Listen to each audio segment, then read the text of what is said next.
expliquer quelque chose. Donc le Rwanda envahit le Congo, et nous, en tant qu'Union européenne, nous envoyons encore des armes au Rwanda. Le Rwanda vole les ressources congolaises, et nous, on va faire un accord avec le Rwanda pour acheter ces matières premières des Congolais qui ont été volées. Parce que c'est ce qui se passe. Hein, la Commission européenne a été faire cet accord avec le Rwanda, et qu'est-ce qui s'est fait 2 mois après? Le M23, ce mouvement rebelle soutenu par le Rwanda, a été conquérir la plus importante mine de coltan au Congo pour, en contrebande, voler ses ressources et les mettre sur les marchés internationaux. Donc en fait, la Commission européenne a, de quelque sorte, offert son feu vert aux Rwandais pour envahir le Congo. L'Europe se trouve, en d'autres mots, du côté de l'agresseur.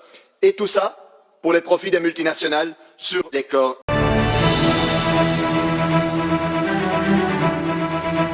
des Congolais. Alors pillage, destruction, des millions de morts entre-temps, il faut que ça cesse. Parce qu'on l'a vu avec l'or au Mali, on l'a vu au Niger avec l'uranium, on l'a vu en Libye avec le gaz et le pétrole. C'est toujours la même chanson de pillage. Et après vous vous étonnez que les peuples du Sud se révoltent. Hein, les Africains en ont marre. On le voit au Mali, au Niger, au Burkina, au Tchad, en Côte d'Ivoire, en République centrafricaine, au Sénégal. À chaque fois, les Européens qui étaient mis à la porte. Alors le moment est aujourd'hui de dire basta, le temps du colonialisme est révolu. Suspendez cet accord de pillage des ressources naturelles congolaises et imposez un embargo militaire au Rwanda. On n'a pas besoin de l'arme de crocodile, on a besoin d'action. Voilà un eurodéputé qui est dépité de la situation au Congo. En plein Parlement européen, il prend la parole, il défend le Congo. En plein Parlement européen, il prend la parole et déconstruit les mensonges de l'Union européenne et la Commission européenne. La Commission de l'Union européenne dirigée par Ursula von der Leyen, qui sont derrière la souffrance, la misère du peuple congolais. Voilà un monsieur qui est digne, un caucasien qui est honnête. Ils sont nombreux qui sont honnêtes, les amis. Je ne veux pas dire qu'il est le seul qui est honnête. Il y a même un autre député en Belgique qui est tellement honnête qui a déjà parlé du Congo à maintes reprises. On a des parlementaires, des politiciens en France comme Jean-Luc Mélenchon qui disent des choses clairement encore. Les amis, c'est de ça qu'il est question. Paul Kagame, c'est un danger pour l'unité de l'Afrique. Paul Kagame, c'est un danger pour le progrès économique de l'Afrique. Paul Kagame, c'est le complice, c'est le Netanyahu en Afrique. Il n'aime pas l'Afrique, il aime l'argent et le sous-sol africain. Paul Kagame s'en fout, même s'il y a 6 000 morts, 7 000 morts au Congo, il s'en fout. Il sait qu'il n'y aura jamais de Cour pénale internationale parce que cette structure corrompue, moribonde, est gérée par les Européens. Donc du coup, si les Européens n'instrumentalisent pas cette structure qu'on appelle la Cour pénale internationale, il n'y aura jamais de mandat d'arrêt contre Paul Kagame, qui est la main noire de l'Union européenne au Congo. L'Ituri, Nord Kivu, Sud Kivu, ce sont les provinces congolaises immensément riches, avec les réserves mondiales de colbart, coltan, manganèse, etc., etc.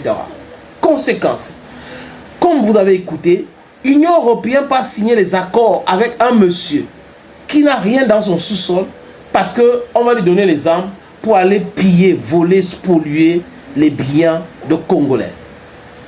Voilà la criminalité en 2025.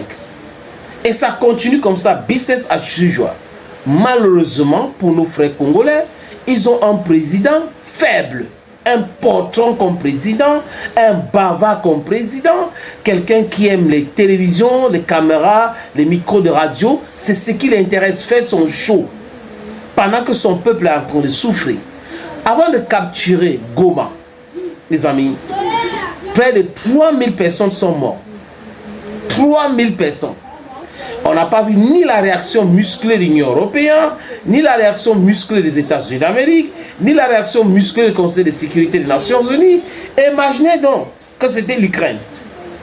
2 poids, 2 mesures. Vous ne pouvez pas demander aux gens de soutenir l'Ukraine pendant que les Ukrainiens, certes, sont en difficulté, créés par vous, pour pouvoir affaiblir les Russes, et vous vous rendez compte que les Russes sont plus forts que vous, et vous soutenez un monsieur sur un prétexte qu'il y a eu un problème dans son pays en 94.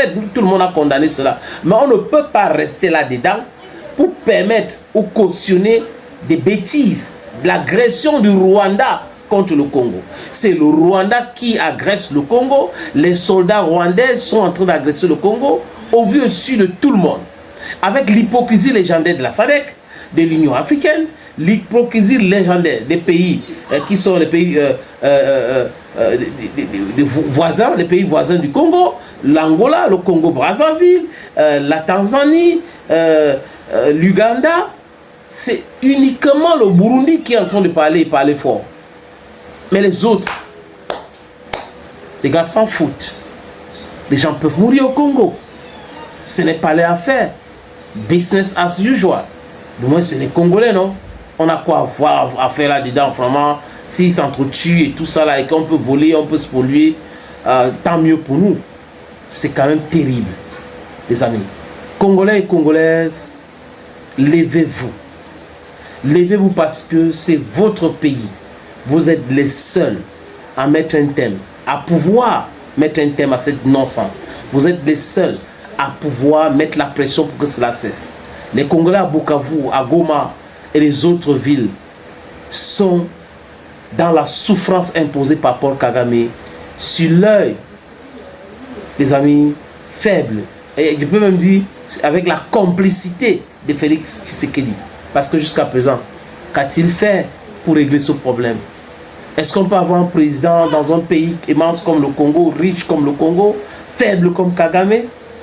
Monsieur qui fait les photos avec tout le monde, quand c'est les Occidentaux, il est très content. Et, oui, enfin moi, vraiment, le fils de Etienne Tshisekedi, je suis président de la République aujourd'hui.